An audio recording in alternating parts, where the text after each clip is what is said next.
Quite interesting. We'll keep tracking that story there. Now to our first conversation, we see global central bankers are having to deal with rising inflation due to expansionary monetary policies adopted to support economies. Now, most central bankers are turning hawkish as inflation is becoming more persistent. How would all of these impact investor returns? We have Gbolahan Aina, Managing Director, Cordros Asset Management Limited, joining us on the program. Good morning. Great to have you. Good morning, Laddie. Thanks for having me today. Following the ravaging impact of COVID-19 on the global space, 2021 was dominated by dovish stance, among global central bankers. And this is, analysts were warning that time that it could lead to, inflation. And we're actually seeing that happen now. So the pattern we've seen so far, where do you see inflation in 2022? Okay, thank you, Laddie. And you're right. Inflation has been on the uptrend and is globally coming from a COVID-19 period where a lot of central banks had a dovish stance. But fast forward, we've seen inflation at record high. For instance, in the UK, we saw inflation reach 6.2% in February. It rose by 70 basis points. And of course, that's the highest since March 1992. In US, for instance, we saw inflation move by 0.8% month on month. And the year-on-year inflation got to 7.9%. And really, that's like a 40-year high as well. And of course, Nigeria is not immune from this. We've seen inflation in Nigeria also gone to record high. But by and large, we've seen a lot of central banks having hawkish stance. For instance, we saw the Bank of England, they increased rates 3 consecutive times to 0.75% as of now. Also for the FOMC as well, they also increased their benchmark interest rate as well. But in Nigeria for this year, we think quite a number of factors are going to affect what happens in the inflation environment. One is the currency, one is PMS. Of course, for the PMS, we don't expect there to be a deregulation. And we all know that next year is an election year, so it's very critical, always very important for Nigeria. So we don't expect them to increase PMS price. But within the currency, we think food inflation as well. Those are things that are going to have significant impact on inflation. But from our own end, we think on the best case scenario, inflation is going to settle about 13.5% on the average for this year. Well, despite the level of recovery that we've seen since 2021, the outbreak of the Russia-Ukraine war, has no doubt put a dent on the optimism, about a sustainable recovery for 2022. In what way do you think this war would impact, most economies around the world? Well, that's a very good question. And of course, everybody's seeing the effects of the war. And that's why the fact that are not either in Ukraine or Russia, we are seeing the effect in higher diesel prices. Of course, PMS prices have gone up, but because there's subsidy on it. I like the way the IMF managing director put it. She said that we live in a more shock-prone world. In the past, they used to say that when America sneezes, the world catches cold. But now this is not American sneezing. This is Ukraine and Russia. And of course, it's pneumonia, if I'll put it that way. So the effect is impact. So apart from the economic impact, there's the humanitarian impact as well. We see significant loss of lives.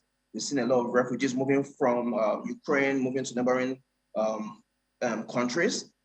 As at 29th of March, the estimate is that about 4 million people have moved from Ukraine to neighboring countries.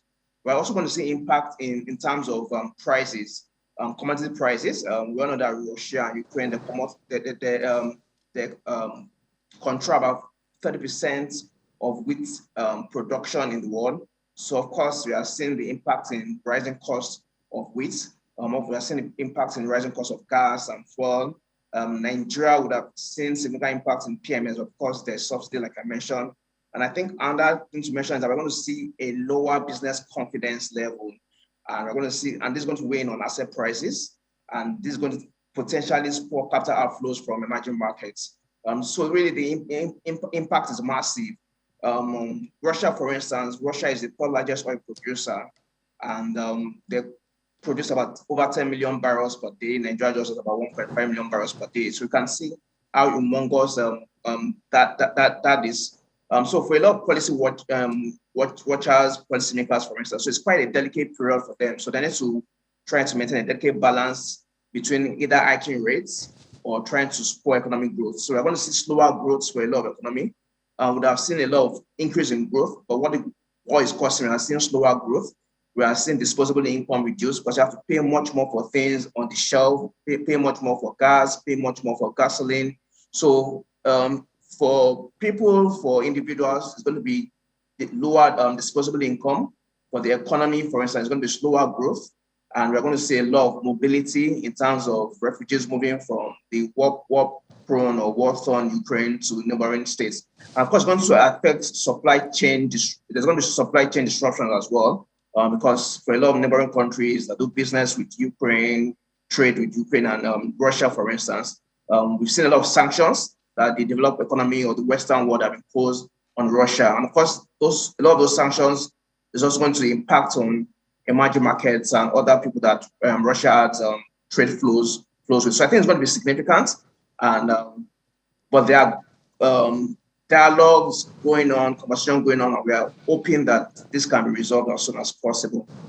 Yeah, quite interesting. We've seen a couple of central bankers actually raise rates, at this point. And, I'm wondering, okay, you raise rates, to curb inflation, increasing, borrowing costs, for most of these businesses. But at the end of the day, these businesses can also raise prices to meet up with the rising borrowing costs. So how does this work? Yeah, so it's quite difficult, to be quite honest. And like I said, there needs to be a delicate balance in, are you going to curtail inflation or are you going to ensure economic growth? Usually where countries want to really curtail or support growth, of course, they bring down rates. But of course, we don't see them bringing down rates. We've seen where inflation levels are. We saw the record for UK, for US. UK, this is the highest since March 1992. For US, this is a 14-year high. So rates are at record high levels at the moment. So we don't see them increasing rates. But I think they also definitely they can also bring down rates for obvious reasons, because it's also going to be counterproductive because of where inflation is. So I think there's going to be a delicate balance. And I think rather than seeing a lot of successive rate hikes, it might be in lesser succession, and it might not be as significant magnitude as we would have expected. In Nigeria, for instance, at the last NPC meeting, they maintained status quo. And of course, they mentioned that inflation was a pain, inflation was a challenge. But of course, the fact that the economy still needed to grow, they're also trying to weigh or look at the impacts of the war between Ukraine and Russia on the economy. So while the logical thing is to raise interest rates, but of course, they can't do it just like that. There needs to be a delicate balance to see which one should get superiority. But you're right. I do agree with you that there needs to be a delicate balance between raising rates and also controlling inflation, and also trying to ensure that you don't hurt the economy, you don't hurt the man down the street, you don't hurt businesses. Because when you raise rates, for instance, that means businesses have to borrow at a higher cost, and that higher cost definitely is going to transit to consumers. It's going to transit to demand, that it's going to the shelf to pick up things.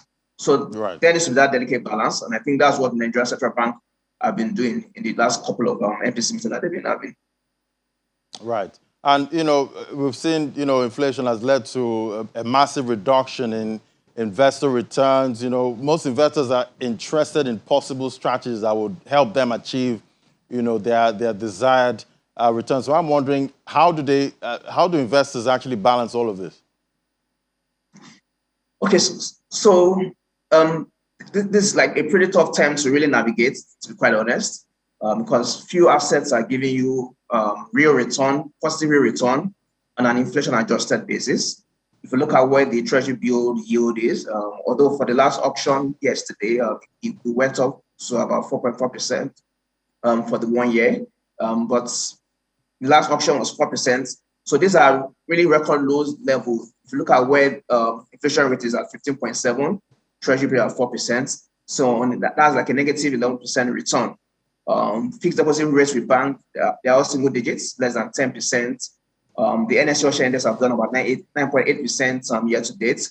So in terms of return, really limited options are available. But there are some asset classes that give you inflation edge. And I think that's where investors should be pitching their tents. If you are trying to hedge against inflation, you need to look at those asset classes that can give you an inflation edge. And one of such is commodities. So while commodities prices have gone up, just imagine if an investor in a commodity futures or a commodity index, for instance, you'll be smiling to the bank, and really you can purchase commodities like gold, like ETF, gold ETF, and can actually buy the underlying. So we've seen people maybe they buy gold now and they're able to sell it maybe months down the line or maybe years down the line. So commodities is usually a safe haven when there's volatility in markets. So you can buy gold. I think another safe haven or anything that can give you an inflation edge is real estate. And sometimes real estate requires huge capital. So while not everybody can play in the real estate space, rental income or rental yield in Nigeria is quite low, to be quite honest, it's about 5-6%. But with development, if you are doing a developmental project, you can gain as much as 40% or north of that. So if you have that muscle to do development projects or do a JV, you can, I think that will give you an inflation edge, because as prices of things are increasing, that price is also filtered into whatever price you sell your property. And of course, for people that can build properties on their own, they can buy a REITs. Historically, REITs in Nigeria have not done too well, but you can buy a foreign REITs, for instance. Those also give you inflation edge. And of course, currencies. We've seen the Naira to dollar exchange rate over time. So while I'm not asking people to go and speculate on dollar, people get remittances, for instance, who get paid in dollars.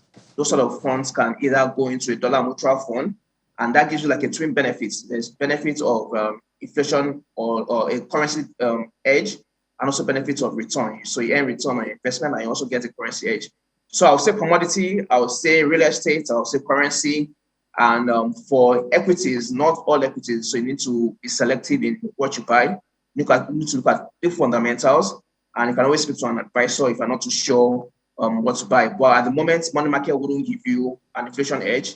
But likes of commodities, real estate, equities, and currency can help you hedge against the eroding effects of inflation on your investments. Yeah, and talking about hedging against inflation and the option of commodities. We've seen commodities actually commodity prices be quite volatile. Because of the war in Ukraine, and we've seen most of these commodities actually hit new highs. At this point. So I'm wondering, at this time, are the entries still good for commodities? Well, so now is a quite volatile period, but there are some other commodities. So might not be oil. There are different sort of commodities. There's gold. Usually in terms of volatility, gold is usually like a safe haven. Prices are usually quite stable. Even when you see a lot of volatility in oil prices, you see gold being stable.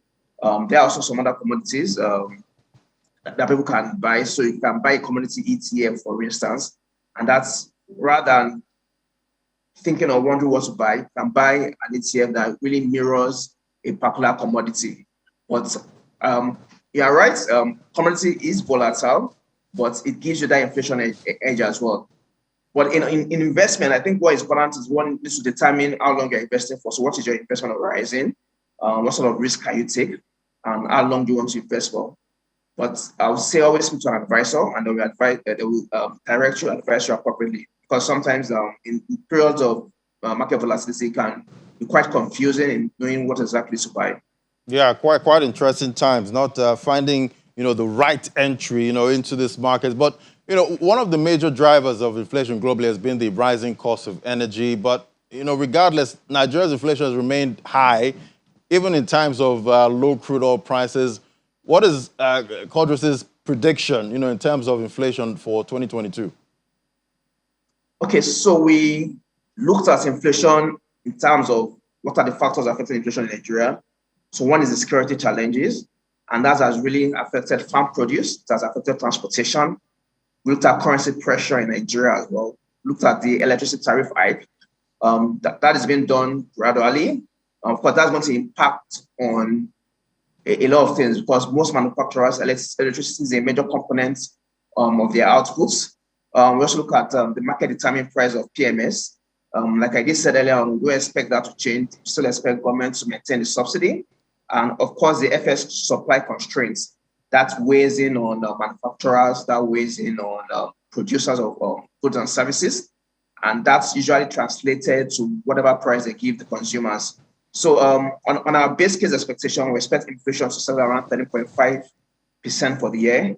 For our bull case, and for our bull case means that we don't expect them to be higher in electricity tariff. We expect the ironing windows to remain at 415. We expect the FX supply to improve. We expect inflation to come lower. It's about 12.95%, but really, this is more or less wishful thinking because a lot of these scenarios might not really come to play. Some of them might come to play, which is the fact that PMS price will remain at 165, but we still expect that we are going to have some FS constraints. The bear case is where things really get really bad and really high in electricity tariff, and we expect the R&E window to be depreciated to about 460 to $1, and PMS price to go to 330. And based on our modeling, we see inflation starting at 16.57%, but we are tilted more to the base case, which is at 13.55% for this year, 2022. All right. Well, we'll keep watching. It's on the back of the base effect.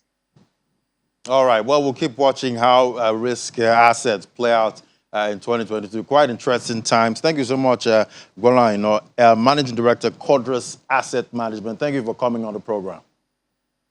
Thank you, Larry, for having me. Have a great day. You too. All right. So after the break, commodities market update is next. Do stay with us. This is Business Morning.